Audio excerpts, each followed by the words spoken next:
There goes the best NCO that ever was. Sergeant Sam Heppel watched as Company Sergeant Major Fletcher disappeared amidst a crowd of other soldiers, all heading for the next flight out of Denver International Airport. They all have to. Go someday, Sam.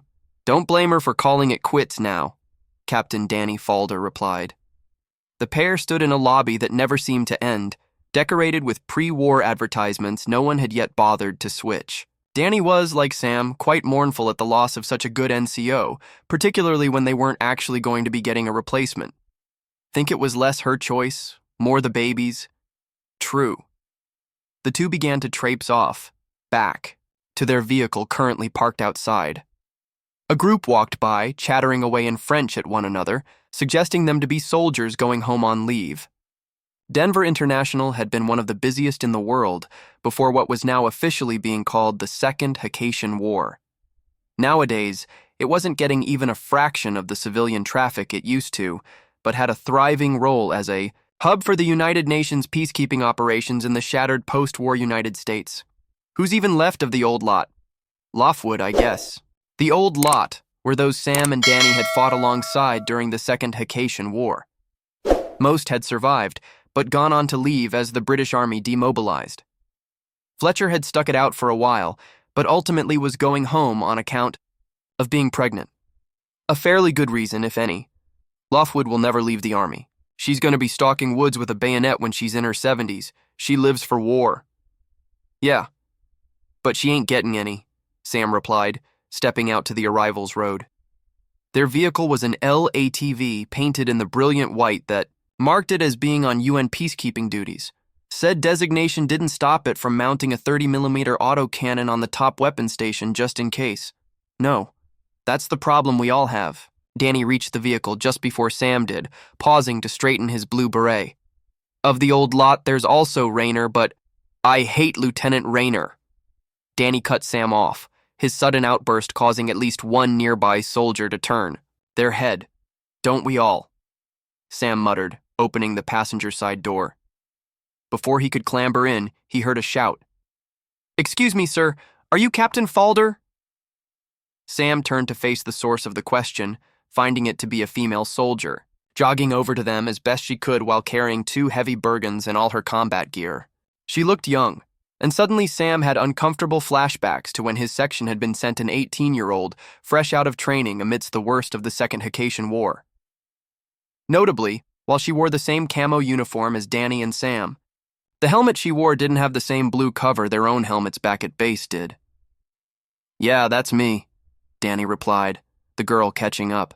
She dropped the rucksack she had been carrying, one clearly her own Bergen, the other presumably an assortment of things destined for whichever unit she was assigned to.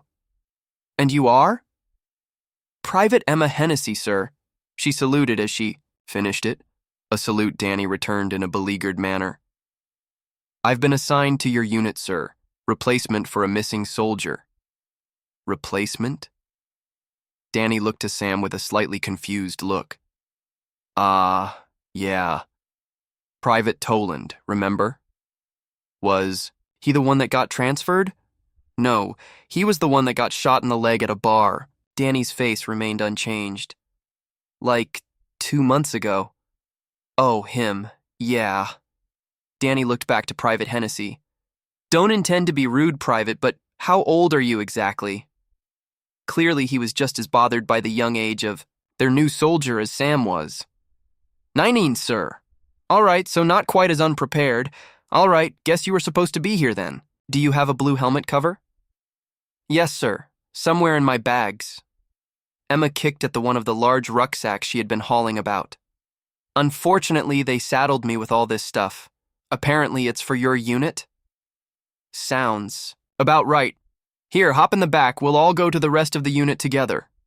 Falder replied, opening the door of the armored car and getting into the driver's position. Yes, sir. Right. Well, since you're a replacement. For Toland, you'll be in my platoon. I'm Sergeant Sam Heppel, glad to have you. Sam helped Emma load the rucksacks into the back of the LATV as he talked. As in, yes, I did get sent to Hakatia, and yes, I was one of the guys who captured the Emperor. Heppel realized that sounded a little rude, and so quickly stopped himself. Sorry, I just get asked about it a lot. Wears you down, nothing on you. And New York? Emma asked, still seemingly starstruck. And New York. And yes, Deputy President Turgolix was indeed in my section, and despite that, we appear to be getting the exact opposite of favoritism from command. Sam finished loading the bags, going back around and getting into the front passenger seat whilst Emma secured herself. Again, sorry, but this comes up a lot. Anyway, since you're in my platoon and you'll be riding in my Warrior, I'll give you the briefing, especially because the captain is a shitty driver while he's trying to talk to people. Resent this accusation, Danny grumbled, starting the armored car up. It then began to drive down the road, following the way out towards the highway, back into Denver. Okay, the captain is a shit driver, full stop. That's more fair, Sam replied, turning back to Emma. First thing to understand, the war is over, yes, and Denver didn't get nuked, but this place is still dangerous. Radiation here is low, but it's still there in the odd pocket. You were sent with CBRN gear, right? Yes, Sergeant. Good, they haven't cut that. Part of the budget yet. Again, most places are safe, but there are hot spots and we get the odd radioactive dust storm. We don't have the Cincinnati flu either, but it's a risk, so get used to your CBRN gear. Second thing with danger. Just because the war is over doesn't mean all the people here agree. There's Hakachian holdouts scattered about, occasionally causing trouble, plus whichever collabs we didn't already capture. Then there's the problem with the Reconstruction Agency. Reconstruction Agency? Hakachians, mostly. Mix of POWs and volunteers from the... Sam trailed off, hoping Danny might be able to finish the name. Stellar Commonwealth. Stellar Commonwealth, that's it. Name changes every week, I swear. Anyway, the volunteers are Hakachians that are here to help, as thanks for what we did in the war. Issue is that, completely fairly, a lot of folks around here aren't too happy with Hakachians, and the POWs among the Hakachians often cause problems. Themselves, a lot of the volunteers make mistakes. It's not a one-sided thing. So the reason we're here as peacekeepers is because it's our job to try and handle things. Keep civies safe, keep Reconstruction safe, kill anyone that tries to break things, and kill or capture any holdouts we see. You know, we actually found a bunch of humans a while ago that thought the war was still going. They were camped out in the Rockies. Danny had just brought them onto the highway proper now, which was almost entirely clear of traffic. Captain is right, and they're more common than you'd think. Those ones aren't too bad, but there are some dodgy ones. There's some militias, and most are fine, but a few cause us trouble. Block roads up, try to make excuses as to why. We can't go through their checkpoints, that sort of shit. Never anything worse than that. Emma clearly hadn't heard anything about that, making Sam wonder quite how much info was getting back home. Odd, yeah. Welcome to the post-war world? Danny chuckled. Can I ask one thing of you, Emma? Sam ventured. Where were you? During the contact war? 'Cause your accent suggests you're from Yorkshire. Sheffield. Fucking hell. Sheffield had been completely leveled by the Hakachians during the contact war. Only 2,000 survivors from a city of just under 600,000. It was the largest single loss of life in the contact war, and then the second Hakachian war got a lot worse.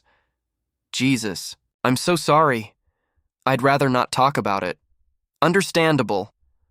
The key thing to recognize about what's going on here, Emma, is that the whole of this country is Sheffield, or knows a Sheffield, and I'll bet you remember how we had a fair share of attacks on Hakachians after the liberation, when they surrendered and we started letting them into the rest of society, the army, all that.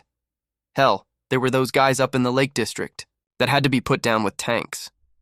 We went through a less severe version of what these people feel, and now it's our job to help them through it.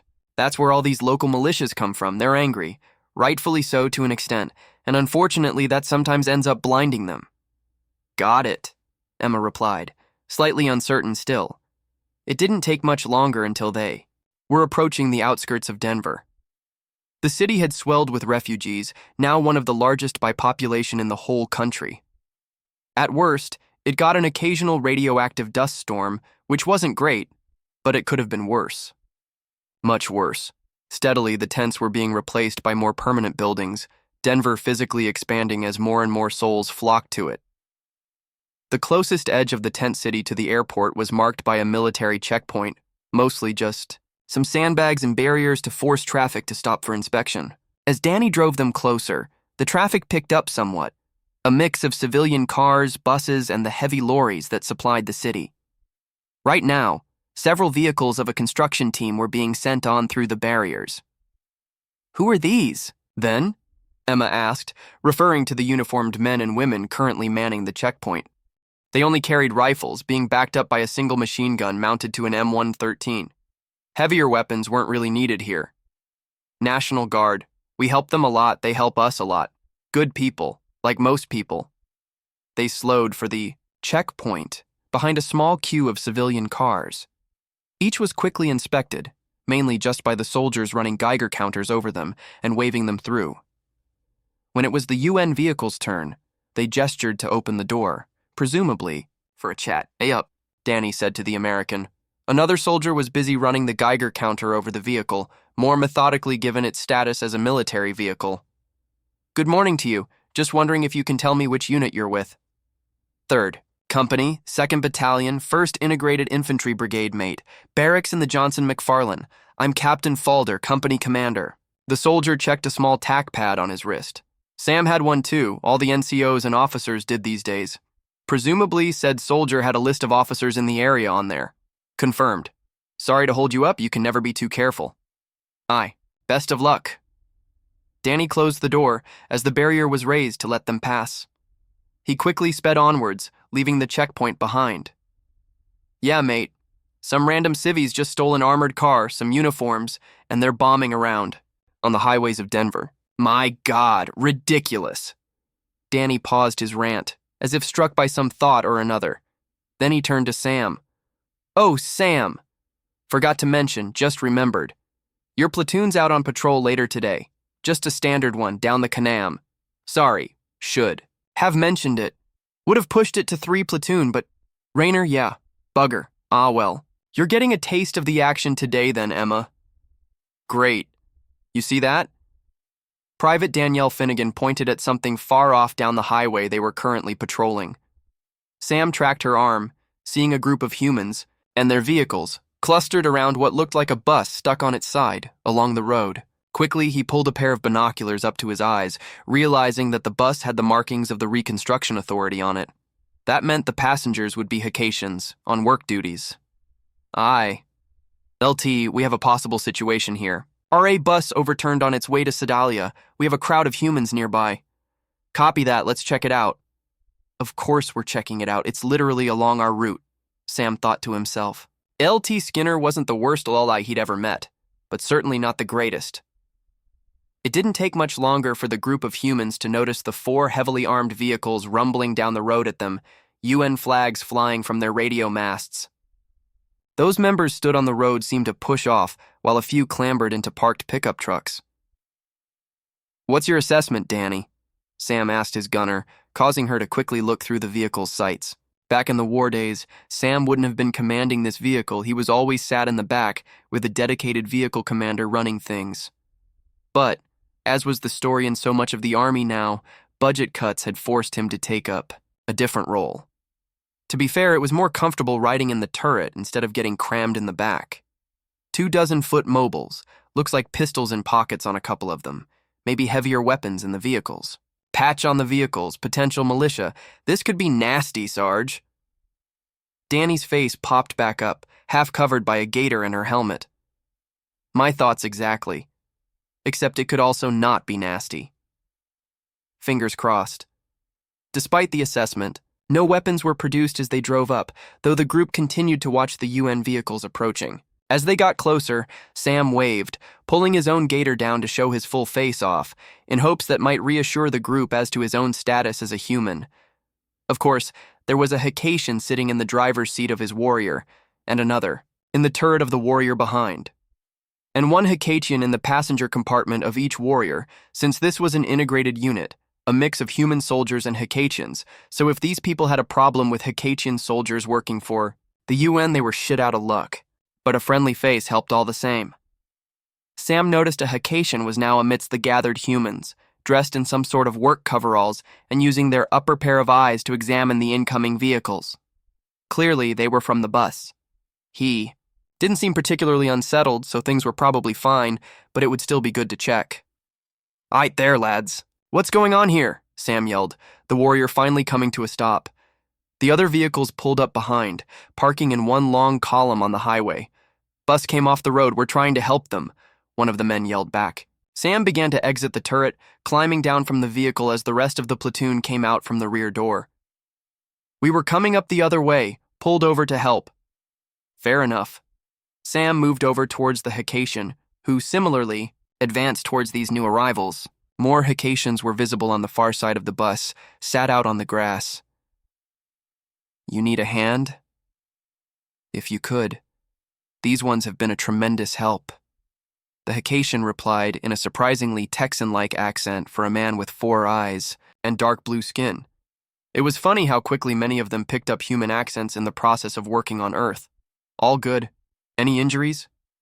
More of 2 platoon disembarked from the vehicles, spreading out. All wore the same standard uniform as Heppel, camo with a plate carrier and webbing, with the exception of the Hecatians.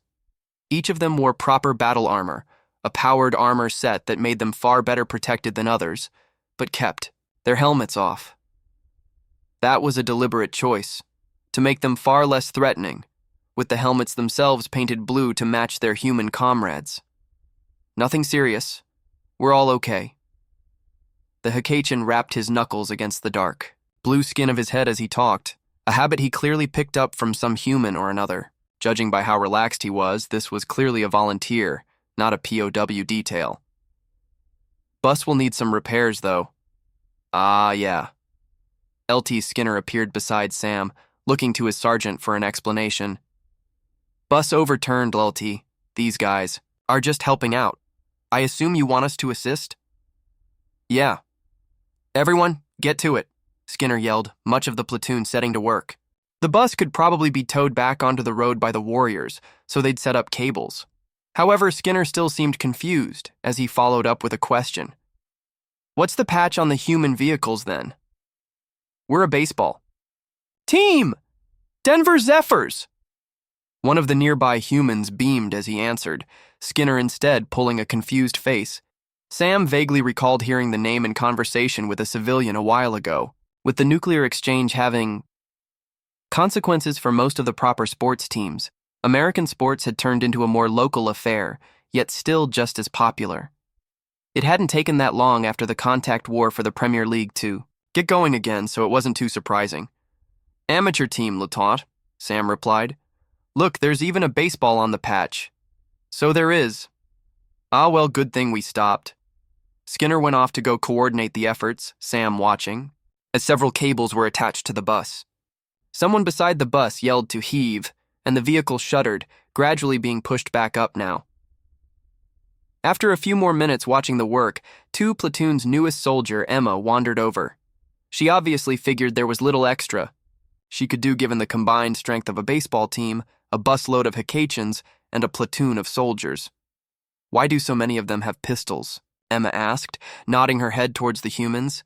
"Everyone's packing here, farmers' mums," Sam replied. "Huh." Sam realized Emma hadn't gotten the joke and kicked himself mentally. That movie came out the year she was born. Good God. "So they're all good then?" "Yeah.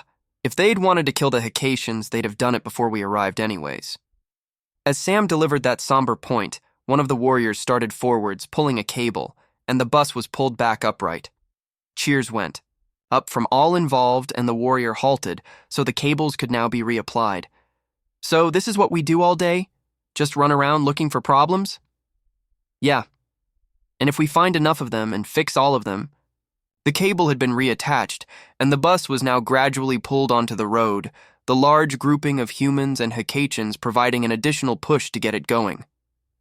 They kept going, and in under a minute, the bus was back on the road.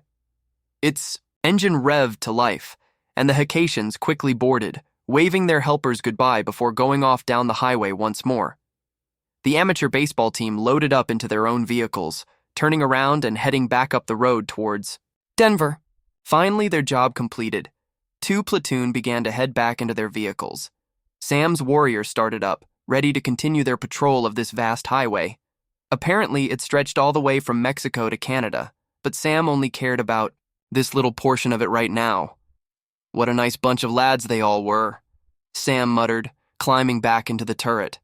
Aye, Sarge, Danny replied, pulling out a chunky e-cigarette and activating it. Sarge, command just called. That was Skinner again. Civilian southwest of Sedalia is reporting he got shook down earlier for supplies by a bunch of Haitians in body armor. Probable holdouts. Orders are to go investigate and see if we can find them. Understood, Lieutenant.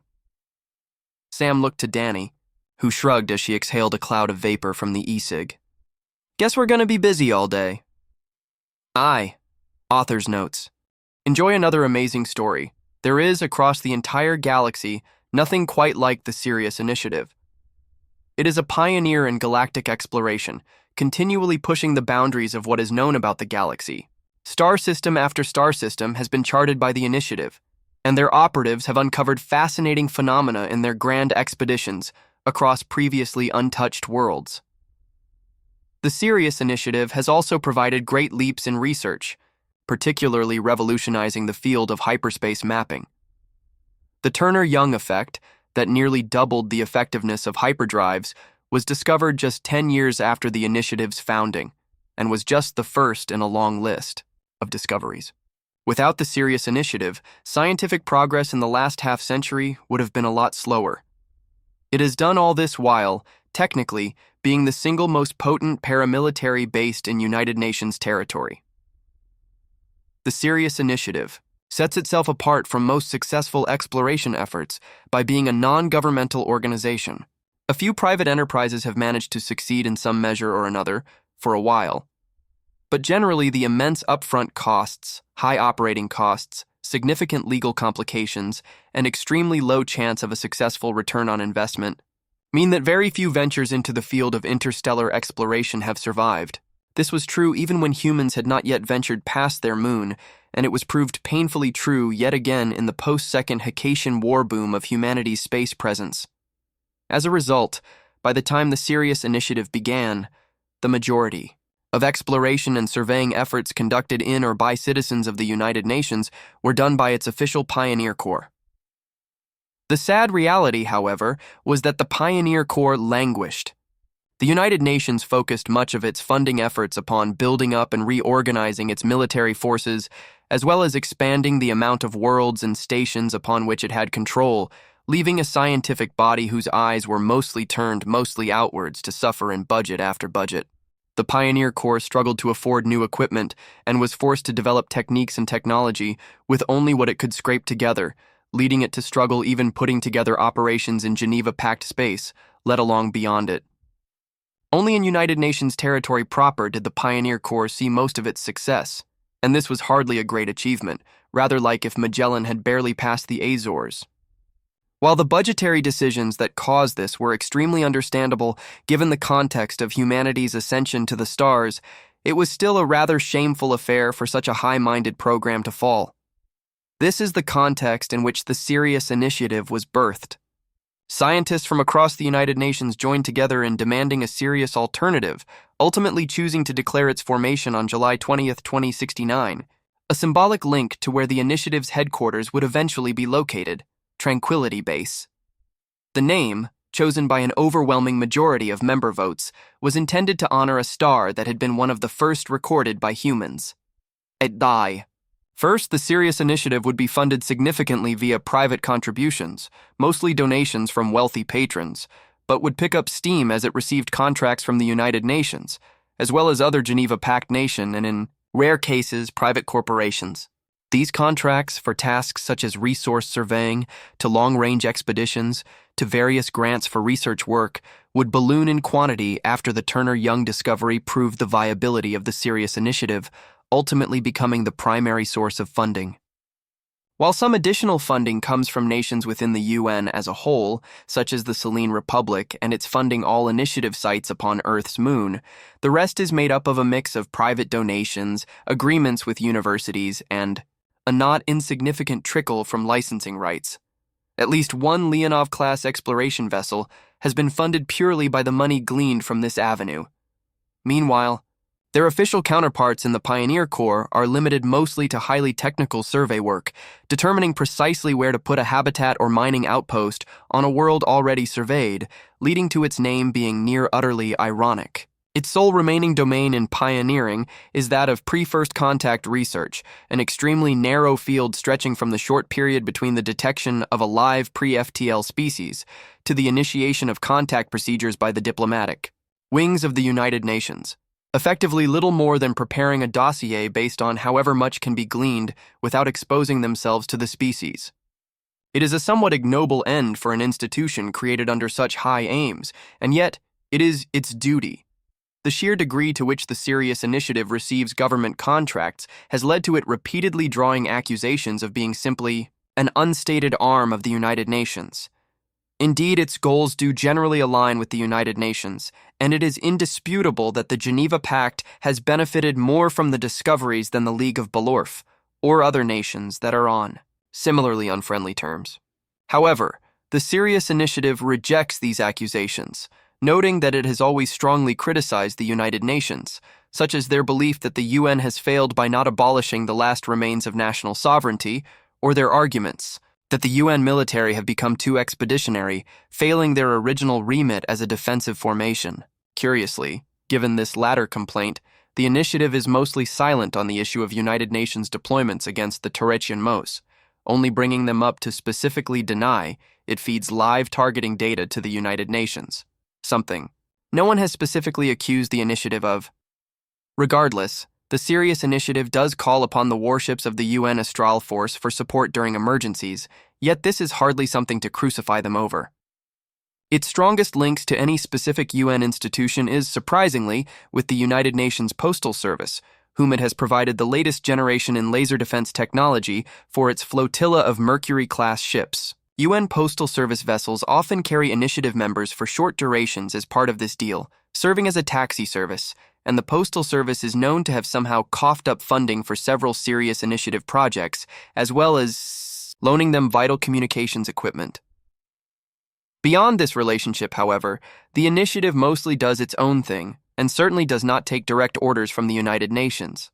Most contracts are vague in their requirements, and do not involve what could realistically be termed intelligence-gathering operations, as this is something the UN already has its own forces for. Nor, as is sometimes claimed, does the United Nations have provisions to integrate the initiative directly into its ranks in wartime.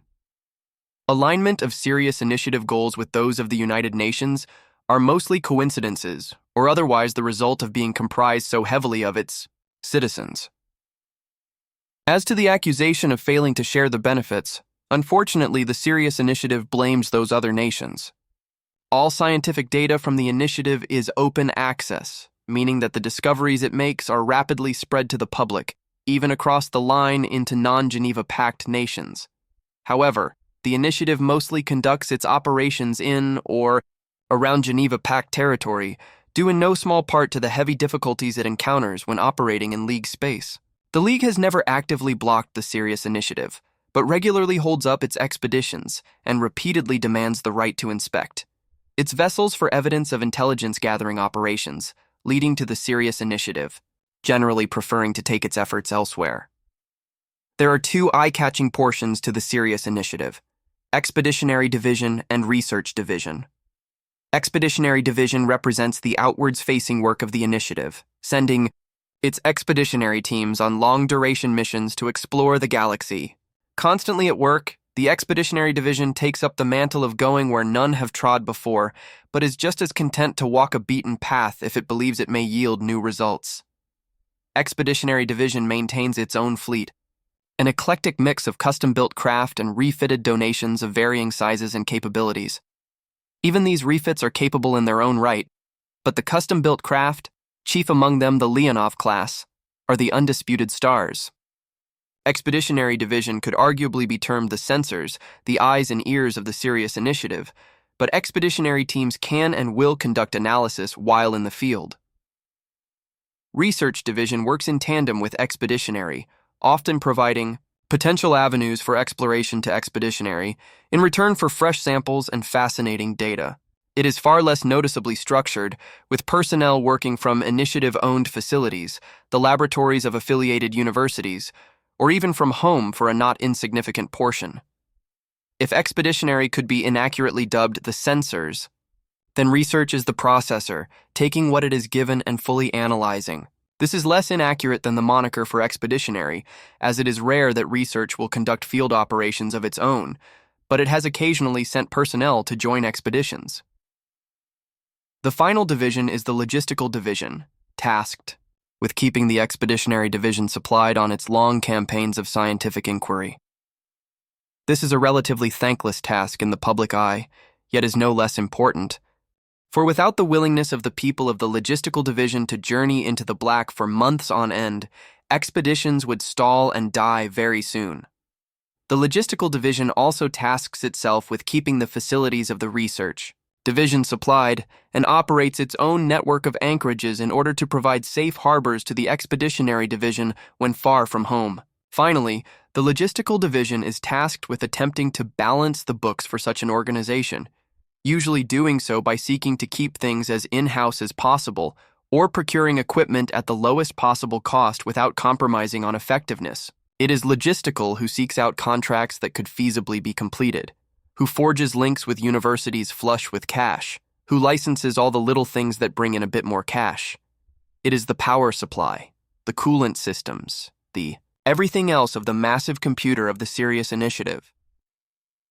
At the lower levels, the Sirius Initiative is a decentralized organization. Each member of its expeditionary teams is expected to approach polymath status, being fluent in starship maintenance, zero-G operations, and flying a dropship in an emergency, to name just a few desired traits.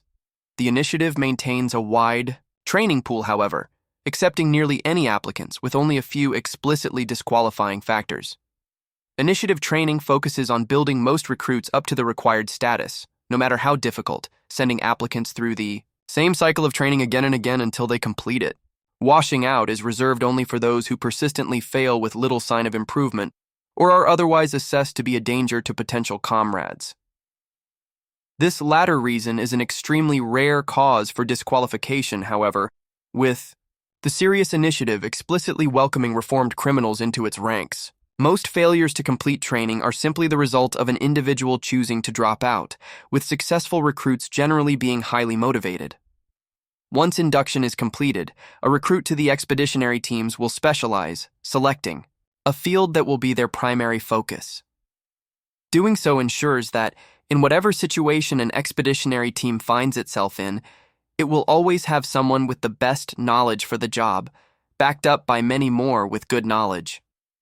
From here, recruits will be selected for a specific expeditionary team, generally one on rest, so as to ensure their compatibility amongst their new comrades, with it not being uncommon for a fresh member to be moved through at least one or two teams before finally settling upon a more permanent one.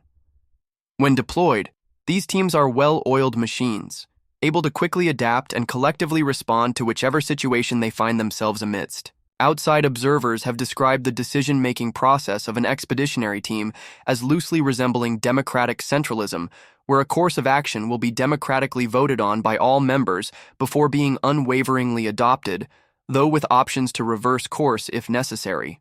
Expeditionary teams generally are not expected to answer to orders from higher up once deployed, receiving only a list of potential destinations and requested investigations that the teams are free to disregard as necessary.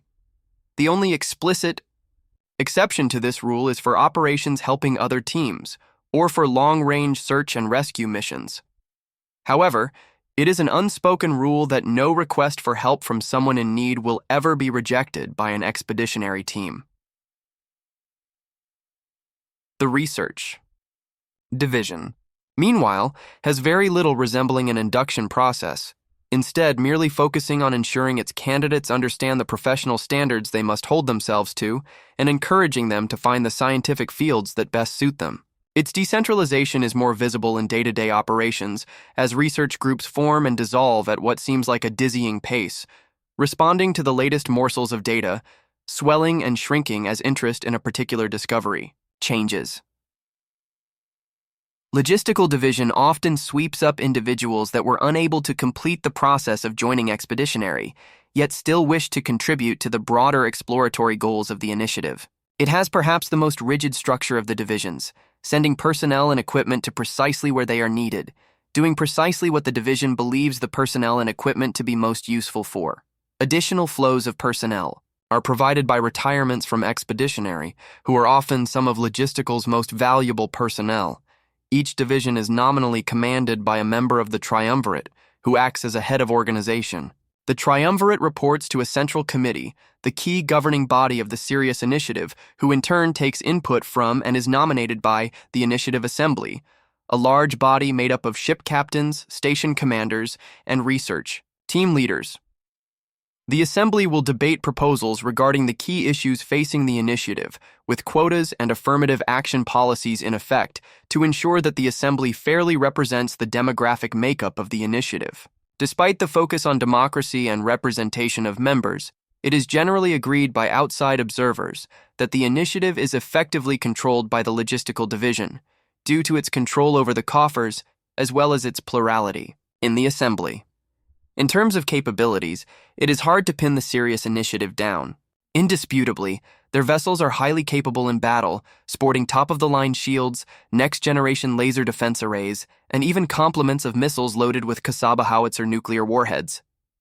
However, these systems, both in doctrinal intention and actual usage, are purely defensive. Whenever initiative vessels are attacked, they will focus on one thing and one thing only: surviving for as long as necessary to get help or escape. Their lasers melt enemy missiles at distance, easily able to survive concerted attacks by 2 or more equal tonnage vessels. A modern laser-equipped vessel fending off an attack by a missile swarm is an awe-inspiring thing, and a Leonov class doing the same is no exception. Shields take up the rest, with the Kasaba howitzer missiles utilized purely for a unique tactic pioneered by the Sirius Initiative, using the intensely destructive beam of the warhead as a way to smack down missiles launched from well outside. Laser range, often perfectly calculating them for trajectories that can annihilate 2 missiles in a single blast. This tactic has since been adopted by the United Nations Astrali Force, again raising questions as to just how much the initiative shares its notes with explicitly military organizations. Furthermore, the Sirius Initiative enjoys a certain degree of preferential treatment when it comes to certain systems and technologies fielded by the United Nations. For example, the initiative fields the Nimrod and Fram suits for planetary and zero-G excursions, respectively. It is consistently rumored that these are provided almost free of charge by their manufacturers, in order to serve as a testbed for features that will later be deployed in United Nations armor sets such as Yuxia and Huarang. Additionally, the Terra Nova ultra-heavy extended duration excursion suits, resembling the pre-contact mechs of science fiction and designed to do much of the work of an away team in a single package, bear a striking similarity to the rarely seen Ajax ultra-heavy battle armor.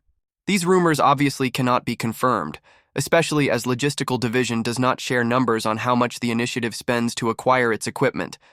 But it is hard not to notice that the expeditionary teams never quite seem to run out of suits for excursions.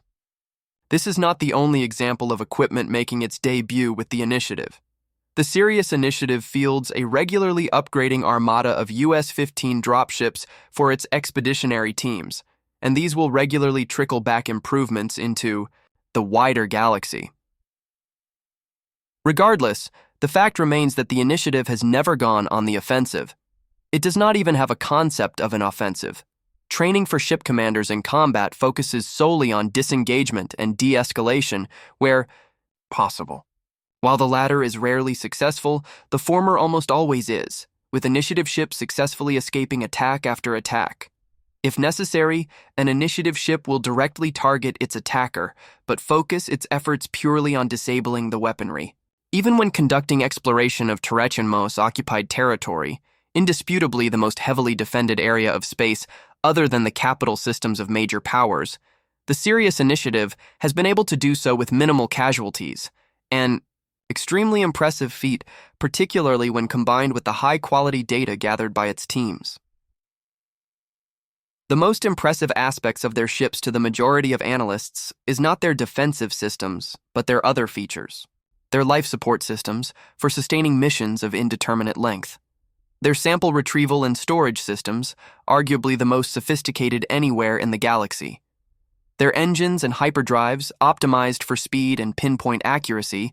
Their sensors designed for rapid and accurate surveying of star systems, backed up by computer systems and analytical programs of immense power. These are, truly, exploration vessels of a breed that could never have been imagined prior to the Sirius Initiative, let alone before humanity became an interstellar species.